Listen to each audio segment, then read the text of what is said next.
this is a special place, and it's really because of members like Jim that were here many years ago in the 80s, and that really helped form the culture. I've been here almost 10 years, so ever since I've been here, he has been at, one of the faves. One of the nicer gentlemen that I met within the first 3 months of my employment here was Mr. James McMahon.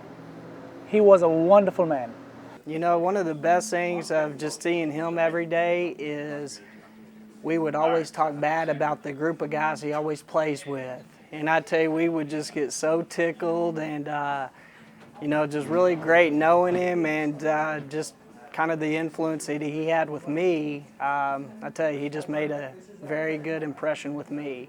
He always donated his used clubs to the First Tee program. That was one of the good traits that Mr. McMahon really had. Known Jim for almost 20 years, and hopefully he's forgiven me because I introduced him to these guys. Jim and I have been playing golf for 22 years. And in that time, we put in about 1,800 rounds of golf. And in that whole time, the key word in Jim's mind was always the camaraderie. And that's important to all of us. Jim really loved to compete. And if he was putting against Paul or myself or Gary Goodsell or Dick Goble, he gave it a good shot. But when he had a putt to beat Bob Taylor, the man lined it up from every angle. He checked windage.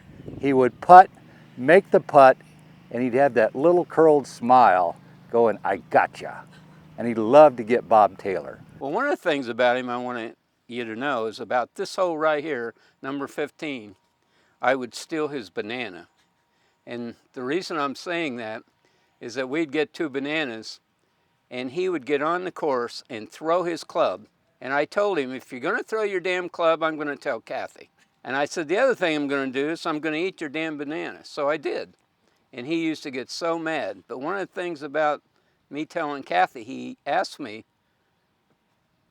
if I was serious about it. I said, oh, yes, I am.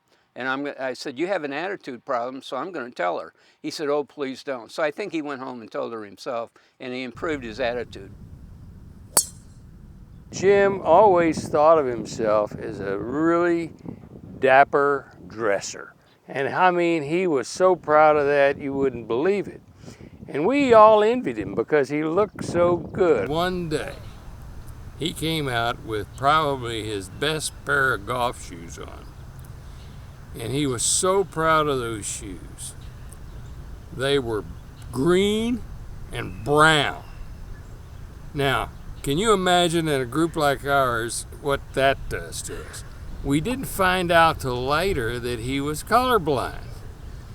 Kathy always laid his clothes out for him, so that became another ritual that we had to check with him on, and we teased him mercifully. Now, Bob Taylor is not bashful about anything at all, but the first thing he said to him was, where did you get those clown shoes? Number 9 on this course, Cottonwood Valley. One time Jim threw his putter up in a tree, and he was so mad. I'm telling this to Kathy now. I should have told her a long time ago, but Jim probably did. But he threw his putter up in the tree, and he was so mad he wouldn't even go get it. I said, aren't you at least going to shake the tree? We go in at the end of it, and he tells the guys in the bag room to go out there and get his putter out of that tree. They go out in the tree, and out comes a putter and 2 wedges. So a total of 3 clubs came out. But if it wasn't for Jim, those other guys wouldn't have found their wedges. Jim always showed a competitive instincts. He always competed hard. I can remember after he started getting ill, he didn't quite have the strength that he had in the past. But every now and then there'd be a hole that he got 2 strokes, and you could just see his eyes light up, and he said, okay, I got a chance at this one. My fondest memory of Jim is Jim was a people guy, and he loved coming out here and playing golf with everybody, and the association he had with all the guys that we played golf with was great. He was a charming, warm, people guy, and that's the thing I miss most about not seeing him. I do remember a lot of details about Mr. McMahon, and kind of broke my heart because he made us laugh, the smile, his attitude. It was one of the best, I say, giving God's blessing that he had. He was such a great human being, such a great friend. I miss him dearly. Once again, unfortunately, he's not here, but he will be missed.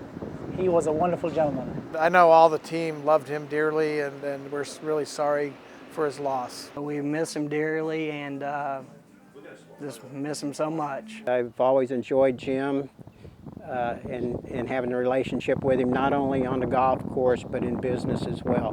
Really felt he was a very good friend. He was a great person to be around, and we all enjoyed his companion and missed him a lot. So that to me is one great memory of Jim McMahon. And that's a wrap. I'm done.